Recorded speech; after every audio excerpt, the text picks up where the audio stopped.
Hello and welcome everyone. Today, our episode of Indian Ancient Wisdom Onshore and Offshore. I'm coming with Rajesh Kumar Joshi. He has 40 years of experience in Indian classical astrology. How are astrology and medical, or I would say Ayurveda, come together and help more and more people with their health issues, how to recover from their problems. Let's welcome Rajesh Kumar Joshi. कैसे हैं राजेश जी? बिल्कुल ठीक, एकदम ठीक, अरे एकदम वाह, ठीक। बढ़िया है। So thank you first of all कि आपने हमें टाइम दिया आज आपके काफी बिजी शेड्यूल में से। मैं इसके लिए आपका धन्यवाद करती हूँ। आज हमारे धन्यवाद साथ तो मेरे को करना है आपका, क्योंकि जाहिर जनता के लिए आप इतना काम करते हैं, जैसे कि अपनी ट्रेडिशनल जो जो अपनी हिंदुस्तान की ये है उसमें आप इतना सहयोग से कर रहे हैं, तो थैंक यू तो मेरे को आपको बोलना है। इट्स मैं ऐसा समझती हूँ कि ये मेरी ड्यूटी है और मैं कर रही हूँ, तो इसके अच्छा, लिए धन्यवाद तो हो ही नहीं सकता। बट स्टिल दिल से मैं आपका धन्यवाद इसलिए करना चाहती हूँ कि आप 40 साल से मैकेनिकल इंजीनियर होने के बावजूद एस्ट्रोलॉजी की प्रैक्टिस कर रहे हैं। तो मुझे हाँ आपसे जी, ये हाँ जी। बात जानना है कि मैकेनिकल इंजीनियर मतलब आधुनिक युग और एस्ट्रोलॉजी मतलब आप जो कर रहे हैं वो काफी पुरानी चीज है। सो ये कैसे एक साथ आप कर पाते हैं? पहले तो दोनों के बीच में जो साम्यता है वो है एक्यूरेसी। मैकेनिकल में एक्यूरेसी जो देखनी गई होती है, इतनी एक्यूरेसी जब ज्योतिष में होती है, हम्म। तब आप अच्छे रिजल्ट के साथ किसी की सेवा कर सकते हैं या राइट। परफेक्ट निदान कर सकते हैं। हम्म। निदान करने के लिए एस्ट्रोलॉजी में जो भी गणित नहीं जानता है, वो एस्ट्रोलॉजी करेगा तो उसमें देखेगा क्या? राइट। सो जैसे कि बेसिकली बोलते हैं हाँ। जैसे कि बोलते हैं कि अपना हिंदुस्तान के पहले के जो आचार्य थे सब, वो पक्के साइंटिफिकली ही देखते थे, उसको धर्म के साथ लगा दिया इसलिए अपने को उसको धार्मिक लगता है, जी। But it is pure science, pure science. Okay.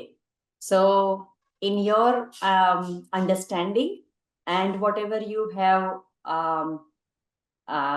experience, that astrology is a complete science, and right, mechanical guiding science. engineering, yes, and mechanical engineering is also kind of the same way. So, both are coming in a same page with the accuracy.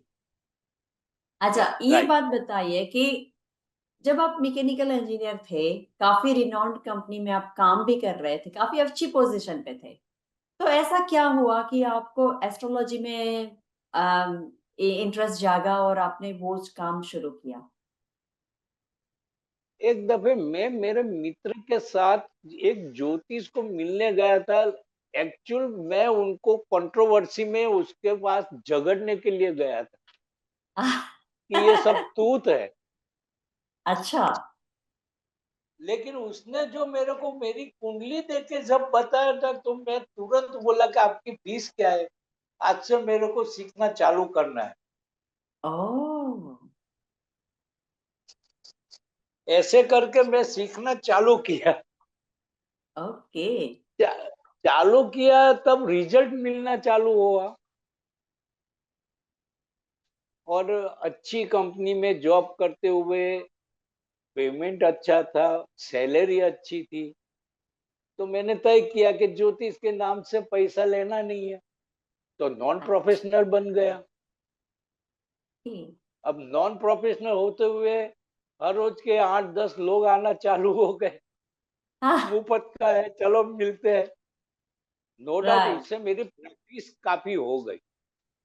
हम्म। तो practice से चलते चलते चलते करते गया, बाद में practice, तो प्रैक्टिस से आदमी परफेक्ट बनता ही है। Right. So I in your case I would say कि अम, आपके अंदर एक ऐसा भाव था कि कोई बंदा, कोई भी मित्र आपका या आसपास के लोग कहीं भी किसी भी तरह से अम, क्या बोलते हैं उसको, कोई उसको ठग ना ले। ठग ये ना। भाव आपके अंदर था तो इसलिए आप उसके पास गए और उससे आपको एक ज्ञान की प्राप्ति हुई कि भाई ये एक साइंस है और इसके अंदर कुछ है, और तभी से आपने ये काम शुरू कर दिया। और तो अपना क्या मुझे, है कि पुरानी जो है उसमें जी, गुरु के बिना ज्ञान नहीं रहता है, गुरु के बिना करेक्ट। तो मैं ज्ञान अभी रहता वही क्वेश्चन पूछने वाली थी कि गुरु के बिना ज्ञान नहीं, ऐसा हमारे यहाँ कहा गया है। तो है। आप कहा क्या गया। मानते हो, आप आपका गुरु कौन है? और अगर आप शेयर करना चाहते हैं तो उन्होंने, उनकी पास कोई एक सीख आपको मिली हो जो आप अभी भी अपनी लाइफ में ले रहे हो और आगे भी लेना चाहते हो। अरे उसके पास से सीखने को तो बहुत कुछ मिला, उसको अच्छा। देख के ही सीखने को मिला। वो भी एक हम्म। मजे की स्टोरी है। हम्म। वो पक्के ज्योतिष थे, हाँ। लेकिन जो प्रिडिक्टेशन करते थे बाद में कुछ ना कुछ वायरस छोड़ देते थे। देखो भाई दिसंबर में कुछ हो, संभाल के रहने का। वो सामने वाला पूछेगा क्या गुरुजी क्या है, अरे कुछ नहीं है गुरु, राहु राहु मंगल होता है, एक्सीडेंट का योग है, क्या करना पड़ेगा, बस मैं पूजा कर देता हूँ। तो उस जमाने में उसका भी 1200 रुपया ले लेते थे, ड्रॉर खोल कर रख देते थे। नहीं हुआ तो भी फायदा, हुआ तो भी फायदा, काम कुछ करने का नहीं। ऊपर वाले की मेहरबानी से मेरे को भी गुरु ऐसे ही मिले थे, क्या करें। तो साइकोलॉजिकली कुछ ना कुछ छोड़ना चाहिए, जिसकी वजह से लोग परेशान हो और आपके पास आए। ऊपर से उसका जो साइकोलॉजिकल वायरस होते हैं वो भी निकालना चाहिए। राइट। मेरे पास 2-3 किस्से ऐसे आए थे कि वो बोलते उसने कुछ किया है, इसने उसको ये किया है, ये किया है। कुंडली देख के मैंने बोला नहीं भाई ये साइकिक प्रॉब्लम है, कोई भी अच्छे साइकियाट्रिस्ट को दिखाओ। जी। तो हमारी कुंडली में जब चंद्र राहु के साथ होता है, उसके बाद शनि की दृष्टि होती है, तो साइकोलॉजिकल कुछ ना कुछ होता है। लोग ऐसे बोलते कि किसी ने कुछ किया, किसी ने टोचका किया। तो यहाँ देखता हूँ तो लग्न इसके साथ होता है, तो चलो भाई ये तो साइकोलॉजिकल है, तुम साइकियाट्रिस्ट को दिखाओ। कुछ भूत प्रेत नहीं, किसी ने कुछ किया नहीं है। तो ये पक्का साइंटिफिकली बोल सकते हैं कि नहीं भाई ऐसा हुआ है, ये किसी ने कुछ नहीं किया है, तुम परेशान मत हो, साइकियाट्रिस्ट को दिखाओ, तुम उससे तुम्हारा काम निकल जाएगा। और हो जाता है 2 महीने में, साइकियाट्रिस्ट की ट्रीटमेंट करके वो निकल जाता है वायरस। ये वायरस को लोग कुछ न कुछ ऐसे समझते कि भाई ये चलते हुए आया था, उसमें ऐसा हो गया, ये ऐसा हो गया, किसी ने कुछ किया है, हमारे बाजू वाले ने किया है, मेरी चाची ने कुछ किया है। जी। हालांकि ऐसा कुछ नहीं होता है। जी। सो ये बात काफी काफी सोचने में, समझने में थोड़ा डिफिकल्ट रहेगा जिन जिन लोगों को ये आदत पड़ चुकी है कि किसी और ने हमारे पे बुरी दृष्टि डाली है, या फिर किसी और ने हमारा काम बिगाड़ने के लिए कुछ ना कुछ बिगाड़ने के ब्लैक लिए। मैजिक किया है, या ऐसा कुछ भी हो। तो ऐसे लोग को समझना चाहिए कि एस्ट्रोलॉजी वहां पे काम कर सकती है। वहां से कर ऐसा सकती पता चल कर सकता है कि ये ऐसा कुछ नहीं है और आपको एक अच्छे साइकेट्रिस्ट की जरूरत है।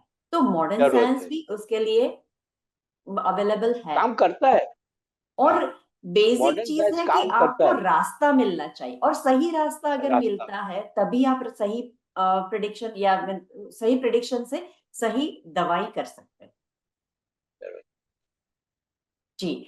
अम, मेरी आपसे पहले भी बात हो चुकी है और उस वक्त आपने एक दो चीजें बताई थी जो मुझे थोड़ा सा फील हो गया कि आयुर्वेद में भी मेडिको लीगल एस्ट्रोलॉजी करके एक पार्ट है।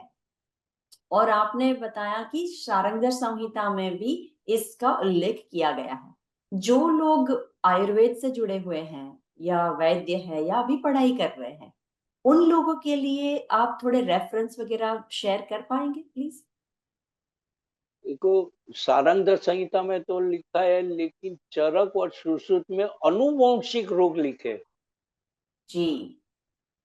तो अनुवांशिक रोग मीन्स कौन सा है कि भाई अभी जीनेटिकली मिसमैच वाले जो होते हैं। हाँ। जी। और कभी कभी आज के जमाने में डॉक्टर भी पूछते हैं कि भाई दादी माँ को डायबिटीज था, तुम्हारे मामा को डायबिटीज था, तो तुमको आएगा, तो ये अनुवांशिक तो है। जी। कैंसर के लिए अभी भी पूछते हैं कि तुम्हारे घर में किसी को भी हुआ था, जी। तो वो अनुवांशिक ही है। ये चीज अपन का जमाने में पहले से लिखा हुआ था, लेकिन आज के जमाने में अब डॉक्टर पूछते हैं जी। कि तुम्हारे कुटुंब में किसी को डायबिटीज था, तो तुमको आया है। हम्म। तो ये अनुवांशिक है, वो चरक सुश्रुत में भी था, आर्यभिषेक में भी लिखा है। जी। तो तो ये उसके सब लिए अनुवांशिक। आनुवंशिक रोग यानी जेनेटिकल डिसऑर्डर जो आप बता रहे हैं, उसके लिए कोई पर्टिकुलर योग होते हैं कुंडलियों में जिसकी वजह से लोग हाँ, को कह सकते हैं कि हाँ ये जेनेटिकली डिसऑर्डर है। मतलब हृदय रोग है या डायबिटीज है या मानसिक रोग। आजकल बहुत ज्यादा ऑटिज्म एडीएचडी जैसे रोग दिखते हैं। मानसिक तो रोग इसके बहुत लिए ज्यादा दिखते ऑटिज्म हैं। में भी पक्का जी। अभी 2 केस मेरे को ऑटिज्म के ही आए थे, उसमें कुंडली मिसमैच थी। दोनों ओके। को फिजिकली मेंटली दोनों को कोई प्रॉब्लम नहीं था, लेकिन बच्चों एक पहला नहीं सेकंड बच्चे में ऑटिज्म आया। जी। तो ऑटिज्म आने का भी कारण है, क्योंकि क्या है कि कुंडली मिलाने में सेकंड बच्चा मीन्स पहला बच्चा पंचम स्थान, सेकंड बच्चा हुआ तो सप्तम स्थान, और तीसरा बच्चा हुआ तो नवम स्थान। हस्बैंड एंड वाइफ की कुंडली में कभी कभी सप्तम स्थान प्रॉपर मैच नहीं है, कभी कभी पंचम स्थान प्रॉपर मैच नहीं है, तो पहला बच्चे को ये आएगा, सप्तम स्थान में हो तो दूसरे बच्चे को आएगा, नवम स्थान में हो तो तीसरे बच्चे में आएगा। तो कभी कभी ये प्रॉब्लम आते हैं, तो उस टाइम पर भी कुंडली मेला पक का जो बोलते हैं वो उसमें ये गाइड कर सकते हैं, लेकिन बरसते ये ज्योतिष जानता हो तो गाइड करेगा, नहीं जानता तो कैसे गाइड करेगा। बिल्कुल। तो और आपकी आज तरह के से जमाने में ज्योतिष, आज के जमाने में ज्योतिष भी ऐसे हो गए कि 50 दिन में पक्का ज्योतिष बन गए, आचार्य बन गए, वो क्या डिसीजन लेंगे। बिल्कुल सही बात अब है। मैं भी मेरी भी अभी एक छोटी बच्ची से बात हो रही थी।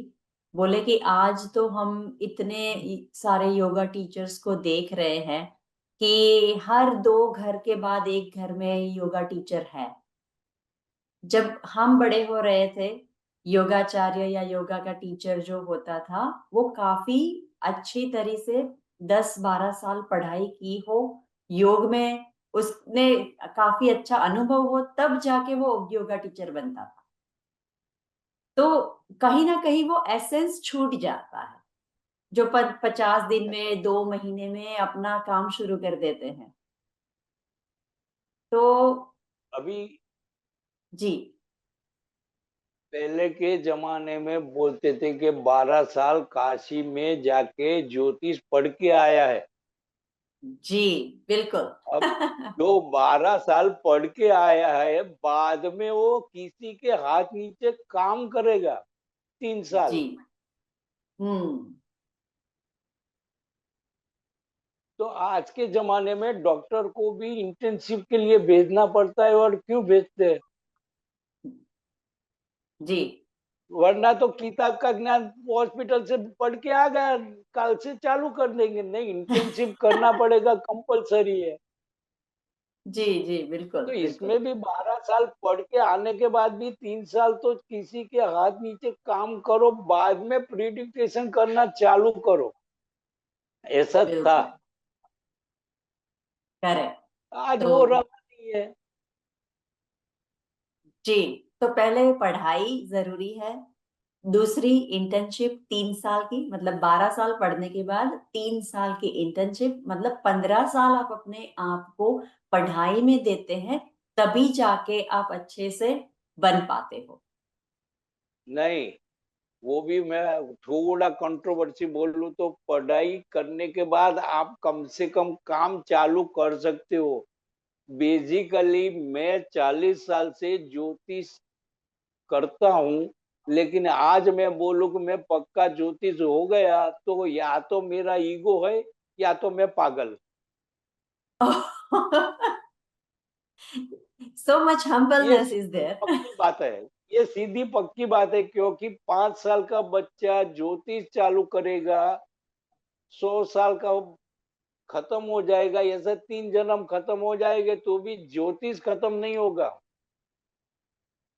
हे, अच्छा, आप जो बात इतना बता है रहे हो, कि जी, ज्योतिष में जो आप बता रहे हो इतना पढ़ाई होना चाहिए, ये है वो है, गर्ग अभी संहिता मैं के बारे आपको में एक काफी दूसरा बोलूं। सुना है। जी जी। मद्रास यूनिवर्सिटी और मैसूर यूनिवर्सिटी के पास पुरानी मेनूस्क्रिप्ट मिली है। 10 साल हम्म। से रिसर्च करते हैं, अभी भी उसका चालू है, लेकिन उसको अभी नाड़ी बोलते, नाड़ी ज्ञान का, ओह, चंद्रकला नाड़ी। तो ऐसी ऐसी 7 जात की नाड़ी का जो अभी पुस्तकें मिले, उसका अभी रिसर्च ही चल रहा है। वाह। अभी सोचो कि ज्योतिष में 12 खाना हो, जो डिवाइड करते हैं, 360 जी। डिवाइड बाय 12 करते हैं, तो ईच पार्ट हैविंग 30 डिग्री। ये 30 डिग्री का अभी 150 पार्ट किया है, 150 पार्ट किया है नाड़ी में। वाह, इट्स सो डीप। अब सोचो कि एक जो पार्ट होता है वो 2 घंटे का होता है। जी। अब 2 घंटों में 150 पार्ट किया तो वो एक 24 सेकंड से भी कम में भी बन गया, तो अब कितना शार्पनेस आया उसमें। It's we can't even think about it actually. तो ये नाड़ी शास्त्र का लिख के ऋषि मुनि चले गए, अब अभी समझ में भी नहीं आता है।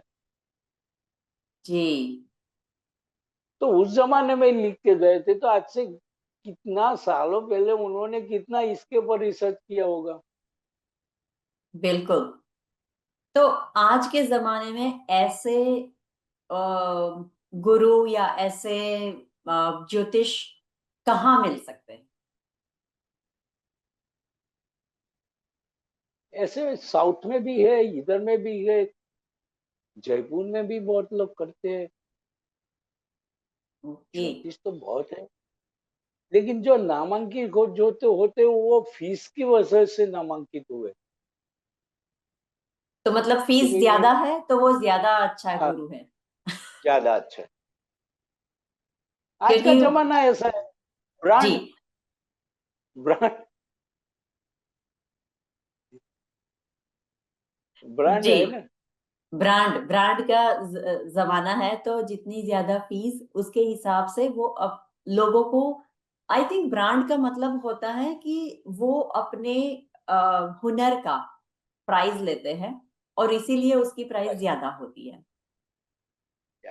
लेकिन नॉलेज की वाइज देखो ने, तो कभी कभी साइकिल वाला ज्योतिष और उनका रोल्स रॉय वाला ज्योतिष, दोनों का ज्ञान तो एक ही होता है।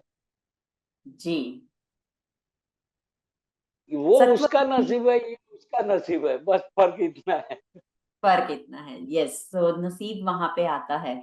अच्छा, मैं इसी बात पे आना चाहती हूँ कि ज्योतिष में ज्यादातर हम ऐसा देखते हैं कि ऐसे लोग बिलीव करते हैं जो अपने आप पे बिलीव नहीं करते हैं, ज्यादातर नसीब पे विश्वास रखते हैं, या फिर नसीब पे। काम करना शायद नहीं चाहते हैं, या फिर ऐसी जगह पे हाथ डालना चाहते हैं जहां से जल्दी पैसा मिले, जल्दी से जल्दी तरक्की मिले अपनी लाइफ में, उनको, उन लोगों के लिए आप क्या कहना चाहोगे? उनको गाइड करेंगे कि भाई अभी इसकी दशा चलती है तो ये लाइन छोड़ के ये लाइन का काम चालू करो। हाँ। अभी तुम्हारा ये ग्रह बोलता है तो अभी इतना साल तक ये काम चालू करो। अभी तुम्हारी ये दशा खत्म हुई, अब ये दशा चालू होती है तो ये तुम्हारा ग्रह पावरफुल है, तो अभी तुम्हारा ये लाइन में थोड़ा साथ में ये लाइन का भी चालू करो। मैं आपको एक एग्जांपल दूं, एक डॉक्टर आते हैं, वो वंश के डॉक्टर थे। उनको मैंने एक दफे बोला था कि अभी तुम्हारी शुक्र की दशा होती है तो तुम कॉस्मेटिक का भी ये करो, तो वो सिंगापुर जाके कॉस्मेटिक का 6 महीने का ये करके आए। अभी अच्छा चलता है उसमें कॉस्मेटिक में। सही है। वंश का था प्लास्टिक से, प्लास्टिक सर्जरी में तो उनका नाम तो था, अभी कॉस्मेटिक में नाम हो गया। जी। तो सही अभी ग्रह की डॉक्टर है। दशा, सही ग्रहों की दशा अच्छे से देख के सही। हम अपना करियर भी चूज कर सकते हैं। कर सकते, मैंने कर आपके सकते। साथ थोड़ा सा काम किया है, आपको मैं थोड़ा ज्यादा अच्छे से जब मैं समझ पाई, तब आप ज्यादा से ज्यादा मेडिकल लीगल, और जो लोग आज ज्यादा प्रॉब्लम दिख रहे हैं समाज में, वो है इनफर्टिलिटी के केसेस। उसके साथ हमारी काफी ज्यादा बात हुई है। तो कोई उदाहरण के रूप में आप बता सकते हैं कि ये इनफर्टिलिटी के केसेस, मॉडर्न साइंस आज ये बताता है या फिर एनवायरमेंटोलॉजिस्ट ये बताते हैं कि प्लास्टिक का ज्यादा होना, या फिर लोगों के शरीर में शुक्र या स्त्री बीज या पुरुष बीज का कम होना, ये बहुत आम बात हो हाँ, रही है। तो ये एस्ट्रोलॉजी के हिसाब से कैसे फिट होता है? एस्ट्रोलॉजी के हिसाब से शुक्र कुंडली में कितना मार्क देता है, शुक्र के साथ मंगल है, शुक्र के साथ सूर्य है, शुक्र के साथ शनि है, ये जी। तीनों के साथ शुक्र की क्या परिभाषा है उसके पर में ये होता है। कभी कभी काउंटिंग वीक होते हैं, कभी जी। मोबिलिटी वीक होती है, हम्म। कभी काउंटिंग और मोबिलिटी परफेक्ट है तब उनकी मिसिस में पीसीओडी का प्रॉब्लम है। जी। अभी पीसीओडी उनको है तब तक यहाँ पॉजिटिव काउंटिंग आते हैं। अब जब उनका पीसीओडी का प्रॉब्लम सॉल्व हुआ है तब यहाँ शनि के साथ में सूर्य चलता है, काउंटिंग वीक हो जाते हैं। तो जी। यहाँ पर कुंडली मिसमैच का भी काम करती है। हम्म। कभी कभी क्या होता है कि भाई सप्तम स्थान, स्त्री का सप्तम स्थान वो प्रॉब्लमेटिक होता है तो पीसीओडी का प्रॉब्लम होता है। कभी कभी सप्तम स्थान में सूर्य बुध होते हैं तो उनको फिलोपिन ट्यूब का भी प्रॉब्लम आ जाता है। हम्म। कभी कभी ओवेम बनता है लेकिन उसका 23 से 27 माइक्रोन की वॉल थिकनेस नहीं होती है, तो बिल्कुल। वो रैप्चर नहीं होता है। तो इसके हम्म। चलते उनका जो ये है, तो कभी कभी उनके लिए मैं सजेस्ट भी करता हूँ, फिर भी वैद्य के पूछे बिना नहीं करता हूँ। हम्म। फिर भी चलो उसके साथ में चंद्र प्रभावटी देना है कि प्रवाल पृष्टि देना है, फल दूध जी। देता है देना है कि भाई दूसरा कुछ दूध देना है। शतावरी दूध देने से भी काम चल जाता है, हम्म। फल दूध से भी काम चल जाता है। तो जी। बहुत से उसमें देखना पड़ता है, लेकिन उसके साथ साथ में उनकी कुंडली में मंगल ज्यादा काम करता है कि शनि काम ज्यादा करता है, वो सब भी हम्म। देखना पड़ता है। तो साथ साथ में दोनों का पंचम स्थान भी देखना पड़ता है। ओके। तो ये सब बहुत कुछ चेक करने के बाद देख सकते, तो मिलता है रिजल्ट, मेरे को काफी मिला है जी, ये इनफर्टिलिटी मुझे में। पता है कि आपको रिजल्ट्स मिलते हैं।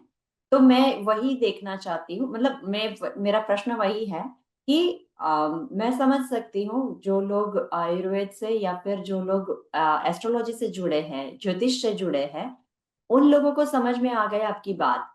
पर जिन लोगों को ना आयुर्वेद का पता है ना ही ज्योतिष का पता है। वो लोग तो यही मानते हैं कि आजकल जो एनवायरनमेंट में प्लास्टिक बढ़ा है या फिर लाइफस्टाइल ऐसी बढ़ी है जिसकी वजह से ये स्पर्म काउंट या ये सारे पीसीओडी, ये सारे लाइफस्टाइल डिसऑर्डर्स हैं। सो वहां लाइफस्टाइल डिसऑर्डर ज्योतिष के साथ कैसे हम मैच कर सकते हैं? कैसे पता चलेगा कि ये ज्योतिष लाइफस्टाइल से ही होता है? देखो, लाइफस्टाइल में भी हर एक की कुंडली के हिसाब से पता चलता है। जी। हर एक की कुंडली में कभी कभी क्या होता है, सेकंड हाउस मीन्स खाना पीना, राइट। खुराक, क्या खुराक लेता है, क्या खाना है, खाना खाता है, कैसे है, लगने से तो उसका क्या है, बॉडी स्ट्रक्चर क्या है। तो बॉडी स्ट्रक्चर और सेकंड हाउस मीन्स खाना, डाइट, तो उनके चलते ये सब चल जाता, पता चलता है। फिर आता है सिक्स हाउस, रोग स्थान, और ट्वेल्थ हाउस मीन्स व्यय स्थान, साथ साथ में बेडरूम का भी स्थान वही है। हम्म। तो ये सब स्थान में कौन सा ग्रह है, उनके साथ साथ में ये भी डिसीजन आ सकता है कि भाई तुम्हारा डाइट चेंज करो, ये हम्म। तुम जो ये लेते हो इससे बदले वो उसका ये चालू करो, कभी ये होता है तो ये चालू करो। राइट। तो उसके साथ साथ में गाइड भी कर सकते हैं। ओके। सो खाना पीना, लाइफस्टाइल, और एक और चीज हम जोड़ सकते हैं कि how to live there sexual life.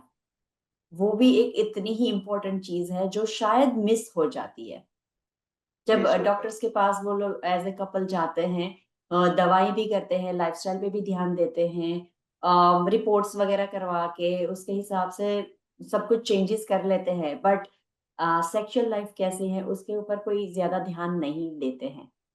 तो जो भी लेकिन लिसनर्स उसमें हैं। भी जी। कुंडली मिलापक काम आती है, उसमें भी कुंडली मिलापक काम आती है। वो आज के जमाने में खास देखना पड़ता है, क्योंकि दोनों वर्किंग है। जी।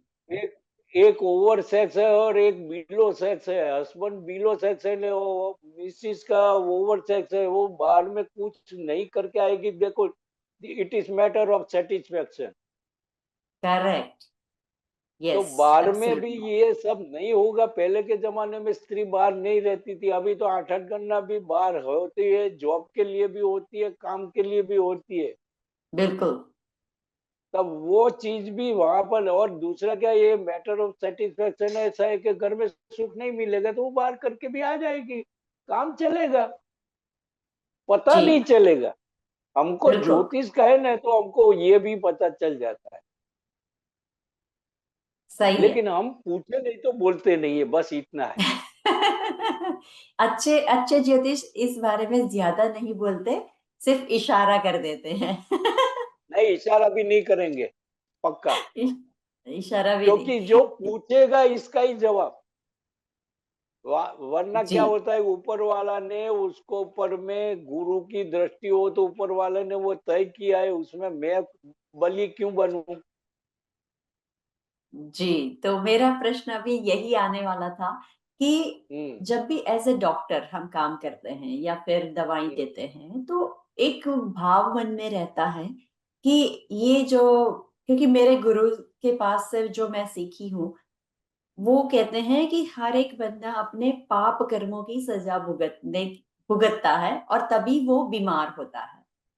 तो एज ए डॉक्टर जब हम उनको दवाई देते हैं या फिर हिदायत देते हैं कि आपको ये करने से आपको ये प्रॉब्लम खत्म हो जाएगी, तो क्या ये हम ऊपर वाले की नियति के हिसाब से जो भी उसको पाप कर्म भोगने का काम होता है उसमें हम इंटरप्शन नहीं लाते हैं? नहीं, क्योंकि मेरे को, मैं जब भी कुंडली कंप्यूटर पर लगाता हूँ तब पहले यही पूछता हूँ कि प्रश्न क्या है, बस उसके सिवाय का जवाब मैं नहीं देता हूँ। क्यों? क्योंकि उसको में कुदरत ने जो आज सवाल के लिए भेजा है, वही सवाल का जवाब दे के भिगा देने का। जी। बाकी सब और कुदरत ढंग जी जी। पिछोड़ा करना मानती है तो छोड़ दो। ठीक है। तो मतलब जो प्रश्न, मतलब मैं अपनी बात एज एग्जांपल लेती हूँ कि मेरे पास आने वाला पेशेंट है जो कमर दर्द लेके आया है, बट उसके पास हम्म, एक लंबी लिस्ट है। और लंबी आयुर्वेद के लिस्ट है तो हिसाब जवाब से दो। आपको पता है कि एक रोग एक ही वजह से नहीं होता है। जो नहीं होता सिम्टम्स है। एक दिखता है वो उसके पीछे काफी कारण होते हैं, कारण एक हो बट सिम्टम्स काफी ज्यादा हो सकते हैं। और सबका मूल एक होता है, तो हमें उस मूल को ही ट्रीट करना होता है ताकि चार चीजें और जो है वो आसानी से मिट सके। सही बात। तो तो अभी ये क्या है तो कि सीधा कई सीधा बातें, इंटरप्शन हुआ। कभी कभी क्या होता है, जी। डॉक्टर कौन है उसके पर है, उनका एथिक्स क्या है उसके पर है, ऐसे ज्योतिष में भी उनका एथिक्स क्या है उसके पर जी। भी है। ओके। हर एक डॉक्टर भी एथिक्स क्या है। कभी कभी कोई डॉक्टर अपने को इतना बड़ा वायरस रख के बोल देता है, जल्दी बोलो मेरे को स्टेंट रखना है, 2 लाख और बढ़ेगा, अंदर जाके क्या करके आए पता नहीं है। और हर एक डॉक्टर को ऐसा ब्लेम नहीं कर सकते। जी बिल्कुल। बिल्कुल। और कोई को डॉक्टर वो बोलते हैं कि भाई 2 ट्यूबलाइन है, बस इतना है, स्टेंट रखना पड़ेगा, दैट्स ऑल। आज के जमाने में हर एक व्यापारी जब बन जाते हैं ना, तब धंधा हो जाता है। और पहले के जमाने में वैद्य और ज्योतिष धंधा किए नहीं थे, बिजनेसमैन नहीं थे। वो सेवा जी। किए करते थे और जो रखो वो ले लेते थे। ठीक। तो इसमें माल प्रैक्टिस नहीं था। जी। सो इट्स अ दोनों काइंड में ऑफ, एथिक्स था। इट्स काइंड ऑफ चैरिटी का कह सकते हैं कि आप चैरिटी वर्क एज अ ज्योतिष या वैद्य कर सकते हैं कि आने वाला जो भी रोगी है या समाधान लेने के लिए आया है, वो अपनी इच्छा से अपने हिसाब से जो भी आपको देता है, that is the only income. साथ साथ में मैं तो ये भी मानता हूँ कि आपकी प्रैक्टिस अच्छी हो, ग्रिप अच्छी हो, आपका नाड़ी का परीक्षा अच्छी हो, तो आप 500 के बदले में 700 लो, लेकिन माल प्रैक्टिस मत करो। ओके। चाहे आपकी कम कंसंट्रेटिव फी आप ज्यादा रखो, जी। लेकिन रिजल्ट प्रॉपर दो, और कोई वायरस छोड़ो मत। बिल्कुल सही है। आपको भी घर चलाना है, लेकिन घर चलाने की भी रीत होती है। जी बिल्कुल। बिल्कुल, क्योंकि डिजायर्स कभी खत्म नहीं होती है, तो नहीं होती है। उसके इसका कोई अंत नहीं है। तो फीस तो चाहे आप जितनी ले लो आपको शायद कम ही पड़ेगी, बट रिजल्ट अगर मिलता है तो सामने वाला भी अपने हिसाब से लेकिन साथ में खुश होके एथिक्स, दे देगा। साथ में एथिक्स भी होना चाहिए। एथिक्स के साथ काम करना है, करो, एब्सोल्युटली। जी। जी नॉलेज का ये हो तो करो, लेकिन विथ एथिक्स करो। बिल्कुल। तो राजेश जी, हमारे लिसनर्स और व्यूअर्स को आप क्या कहना चाहोगे? ज्योतिष, साइंस, आयुर्वेद कैसे उसको ज्योतिष, मिला के साइंस काम और करें? ज्योतिष जो है वो आयुर्वेद नहीं जानता है, आयुर्वेद जो जानता है वो ज्योतिष नहीं जानता है। हर एक ज्योतिष की जो चीज में पढ़ाते, तब रोग स्थान करके एक छठा स्थान रोग स्थान है, लेकिन उनको रोग क्या होता है, कैसे होता है, वो पता नहीं होता है। और आयुर्वेद में लास्ट चैप्टर हर एक में लिखा है, उनके नक्षत्र वाइज जड़ी बूटी भी लिखा है। सुश्रुत में नक्षत्र वाइज जड़ी बूटी भी लिखा है। निघटु में नक्ष जो मेटल, गुरु मीन्स सोना, चांदी मीन्स मोती, सूर्य मीन्स तांबू, ऐसा जो दिखाया है वो सब कोई जानता नहीं है। और न ज्योतिष के पास वो साइड में जाने का टाइम नहीं है। आज के जमाने में सबको क्या है, लाइट गिराया, लाइट होनी चाहिए, कल से मेरा बिजनेस चालू। जी। किसी को सही है। रिसर्च करने का या एक्स्ट्रा पढ़ने का, एक्स्ट्रा ध्यान से सोचने का भी टाइम नहीं है। अभी जी। आयुर्वेद में रोग की परिभाषा में कफ, पित्त और वायु तीन के पर्वे हैं। जी। हर एक का प्रकार में नाड़ी दर्शन में 27 प्रकार की नाड़ी बोलते थे। ये हस्तिनी नाड़ी है, ओटड़ी नाड़ी है, और ज्योतिष जी। में भी नाड़ी कौन सी है, अंत्य, मध्य और आद्य नाड़ी है। वही बिल्कुल। नाड़ी कफ, पित्त और वायु की नाड़ी है। जी। इसलिए तो ज्योतिष में बोलते थे एक नाड़ी हो तो नाड़ी दोष होता है, तो लग्न मैरिज नहीं करने का। लेकिन वही है, उसमें वही है, दिया है कि भाई पीत और पीत वाली या कब और कब वाली हस्बैंड एंड वाइफ दोनों हो गए तो बच्चों में ट्रिमेंडस वो आएगा। अब ये ज्योतिष कोई जानते है कि नहीं जानते मेरे को भी पता नहीं, लेकिन बहुत ज्योतिष कम जानते हैं कि अंत्य नाड़ी, मध्य नाड़ी और आद्य नाड़ी का मतलब क्या है। जी। अभी योनि, व्याघ्र योनि, मूषक योनि, यस। ये सब क्यों है? वो पहले अपने जो डिस्कशन किया ओवर सेक्स और बिलो सेक्स, उसके चलते वही है। सही, क्योंकि मैंने भी वो चीज देखी है कि योनि और ये नाड़ी, ये सारी चीजें काफी लोग मिलाते हैं, काफी ज्योतिष, और वो बोलते हैं कि सेम नाड़ी नहीं होनी चाहिए, या फिर या नहीं, देव लेकिन क्या है, राक्षस और दानव ऐसी जो होती है। ये उनके पास थियरी है, लेकिन उनको पता नहीं है कि नाड़ी क्या है। नहीं मिलाना चाहिए वो बराबर है, लेकिन कौन सी कब नाड़ी है और कौन सी पीत नाड़ी है वो उनको पास नहीं है। नहीं पता है, और सही उसके बात है। साइंटिफिकली कारण क्या है वो भी पता नहीं।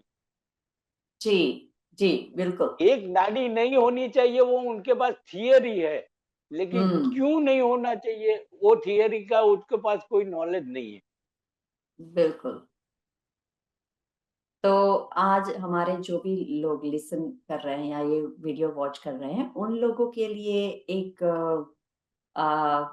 राजेश जी की तरफ से एक सजेशन है कि जो भी आयुर्वेद पढ़ रहे हैं उनको थोड़ा सा भी ज्योतिष का ज्ञान जरूरी है। थोड़ा उसको हेल्प मिल सकती है। जैसे हमने पहले भी बात की कि साइकेट्रिस्ट वाला कोई केस है, साइकोलॉजी केस है, तो उसको आप ट्रीट कर सकते हो अच्छे से।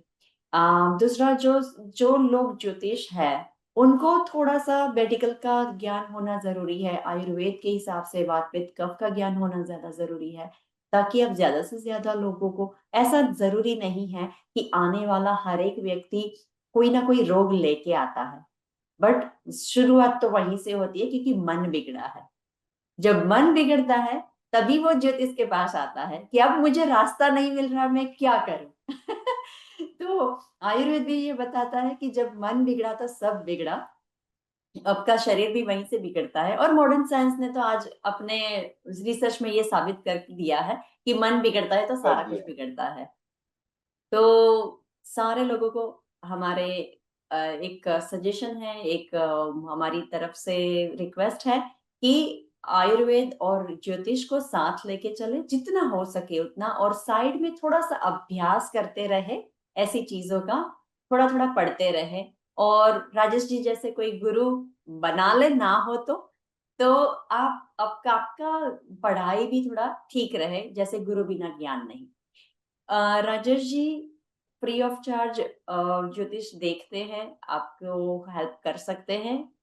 गुजरात के अहमदाबाद में वो अपना प्रैक्टिस चलाते हैं। उनके बारे में जितना मैं कहूँ उतना कम है। हमारा रिश्ता काफी पुराना है, हम काफी अरसे से एक दूसरे को जानते हैं, मैं उनके पास काफी चीजें सीखी भी हूँ। मैं इतना ही कहूंगी कि वो बहुत ज्यादा डाउन टू अर्थ है। उनके बारे में मैं ज्यादा बोलना नहीं चाहती हूँ क्योंकि वो प्रिफर नहीं करेंगे, अप टू माय अंडरस्टैंडिंग। तो उनका जो भी फोन नंबर है वो मैं इस वीडियो के अंत में डालती हूँ। मेक श्योर कि अगर आप अपना क्वेश्चन लेके जाते हैं तो एक ही क्वेश्चन लेके जाए, फिर ऐसा ना हो कि वो फ्री है, मतलब पैसे में भी फ्री और टाइम भी फ्री। ऐसा नहीं होता है, हम सबको पता है कि टाइम हमारा बहुत अमूल्य है। तो उनके पास जाएं तो बिल्कुल वन माइंड लेके जाएं कि आपका एक ही प्रॉब्लम का सॉल्यूशन लेना है, उसके बाद दूसरे के पर काम करना है। So thank you so much Rajesh ji, आपका बहुत बहुत धन्यवाद, आपका आपने टाइम दिया, आपका नॉलेज शेयर किया। और जो लोग आपसे सीखना चाहते हैं वो भी आपको डायरेक्ट कांटेक्ट करेंगे। Thank you so much. Thank you.